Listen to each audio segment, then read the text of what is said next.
Hey everybody, what's going on and welcome to GNR Central. So before we get started with today's story, I want to let you guys know what happened before the interview on Mitch Lafon's podcast took place. So a couple days, I think it was like late last week, some guy sent me a screenshot of a tweet or maybe a Facebook post that Mitch Lafon did on his page, and it just had the hashtag Izzy 2019. And some people said, oh my God, Izzy's going to be going on Mitch Lafon's podcast to talk about maybe rejoining Guns N' Roses, or maybe he's going to have some news, maybe he's releasing a new album or some new songs. And I was talking with Jeff and the guys, and I said, I guarantee you $50 that Alan Niven is going to go on Mitch Lafon's podcast and talk about how he thinks Izzy Stradlin will rejoin the band in 2019 on stage. And sure enough, I was 100% correct. And here's what their former manager, who used to be close with Izzy, had to say. Now, keep in mind, Alan Niven hasn't seen Izzy in a couple of years. And here's what he had to say. He was asked if Izzy could show up at the Louder Than Life Festival in Kentucky that Guns has announced for late September. And Niven said the following. He said, let's keep this in the realm of pure whimsical speculation and bear in mind that I hate Las Vegas and I'm not a gambling man. So Lafon said, speak slowly because Alternative Nation is currently jotting down the notes. They've got their pen and pencil, so don't go too fast because we don't want them to get it wrong.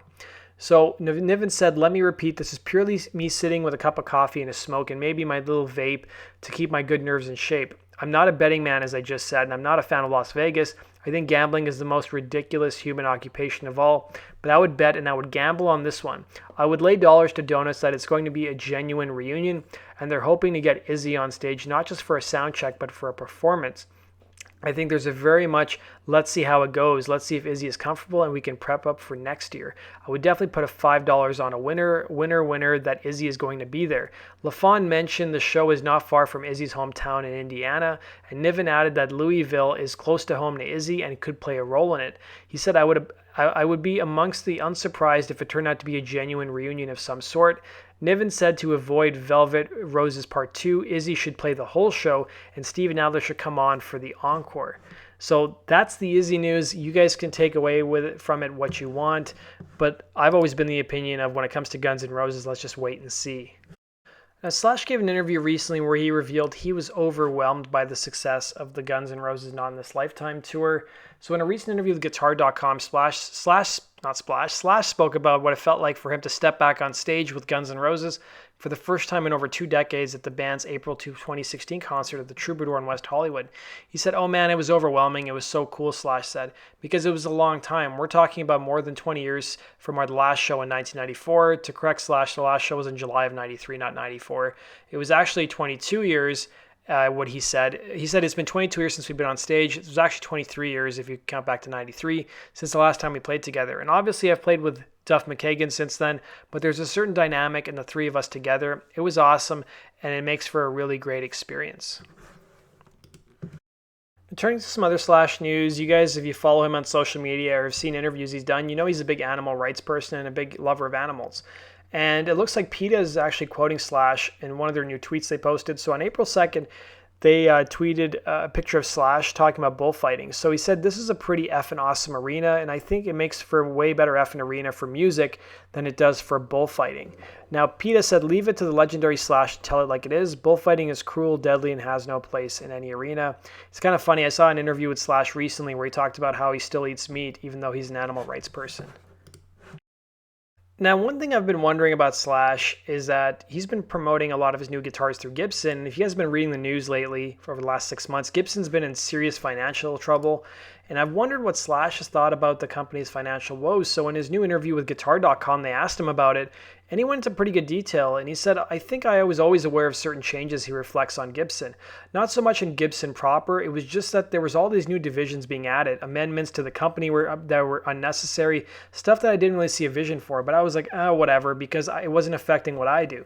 But when I started to do more signature models with Gibson, I started to become more aware of the experimental stuff they were doing with electronic stuff, which is becoming a big part of the fabric of the brand. And I was just like, I just don't get it. I don't need it. So I don't know why anybody else is going to need it either. Slash went on to say, then there was a lot of turnover happening in the last couple of years with some of the really key people who'd been at Gibson forever. And that's when it started to get a little bit weird. And then the inevitable happened. However, Slash said he's still impressed with the company's new products, saying the following. He said the new Gibson made its debut at NAMM 2019. It should be noted that the new Gibson company made its debut at NAMM 2019 with a totally overhauled range of guitars that seemed to put the focus squarely back on Gibson lovers' modern take on the company's most iconic instruments, and the press and the fans were certainly impressed, but has Slash been equally smitten?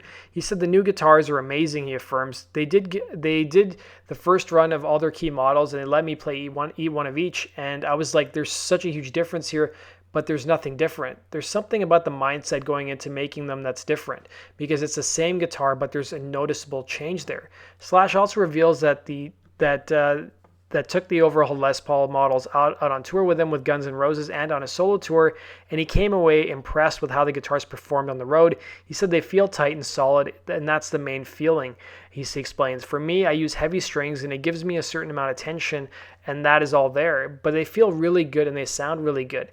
And you know how to pick up a guitar and you get a smile on your face because it's not buzzing. It's not doing any of the little things that you find unsavory. You don't think about it, and you just feel happy doing it.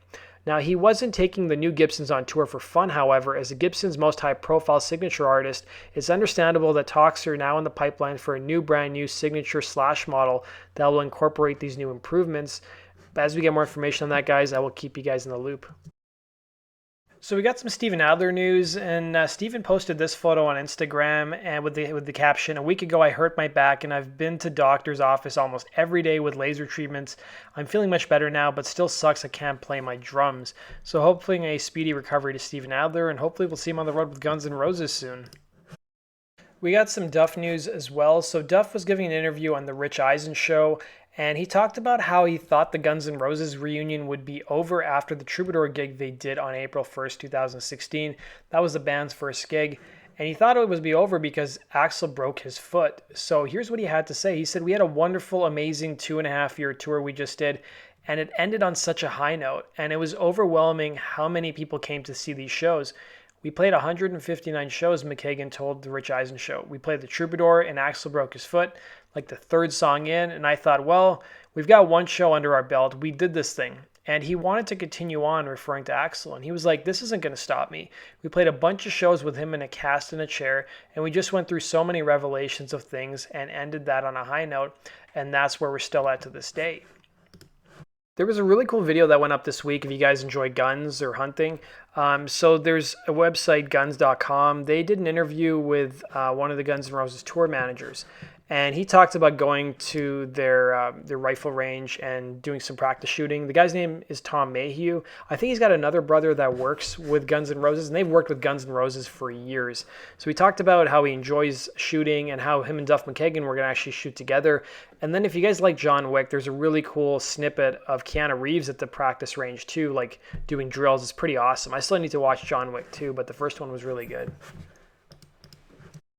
Now, this is a story that flew under the radar, but LA Guns frontman Phil Lewis gave an interview and said that he wasn't a fan of everything Guns N' Roses did after Appetite for Destruction, saying it's been pretty average. So he was asked by Canada's Thorn of Rock radio show if LA Guns ever felt overshadowed by Guns N' Roses' success in the late 80s and early 90s. And Lewis said the following: "Well, yeah, of course, Guns N' Roses were a phenomenon back in the day. And they were a band that were at the same place at the same time as we were. And we shared personnel in Tracy Guns, who was Guns N' Roses' original guitarist. And he said, we did good. LA Guns did really, really good," he continued. "We got gold records. We did incredibly well. But it was never enough. Compared to Guns N' Roses, it was 1%, and that's a little bit frustrating, of course.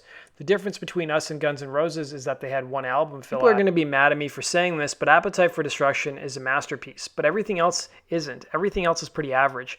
Now, we just carried on. We went one album after the other, interesting albums, and now with this reunion between me and Tracy, we've been together for 3 years, and we've already put out 3 records. We've put 2 studio records out and 1 live record, and Guns N' Roses hasn't even written 1 song. Now, Tracy Guns helped Guns N' Roses form with Axl in 1985, merging LA Guns with Axl's Hollywood Rose. And while the lineup only lasted for several months, however, with Tracy leaving GNR about 2 years before Rose's fronted outfit went on to rule the world with his debut record, Appetite for Destruction. So 2 years ago, Tracy told Ultimate Guitar that Guns N' Roses probably would have sounded more like LA Guns had he stayed in Axl's led group. "Had I been in the band, I don't think Guns N' Roses would have mass appeal," he said. "I think the way Slash plays and his tonality with Axl's voice is way more compatible. When Axl and I play together, unless we're playing a straight-up rock and roll ballad, that's one thing. But when I write riff-heavy stuff, it's pretty heavy and it's very heavy. And the thing Guns N' Roses always been able to straddle is not falling into uber heavy thing, which I think has really worked out for them and kept them more with the classic rock kind of vibe. Tracy went on to say he had no regrets about leaving Guns N' Roses when he did. I think everything happened the way it was supposed to, he said. Now, I do agree with Phil in some respects. I think that Guns really hopefully puts out a record. If we don't hear any news in the next year from now, then I think it's game over for them ever putting out another record. But who knows? Stranger things have happened with that band.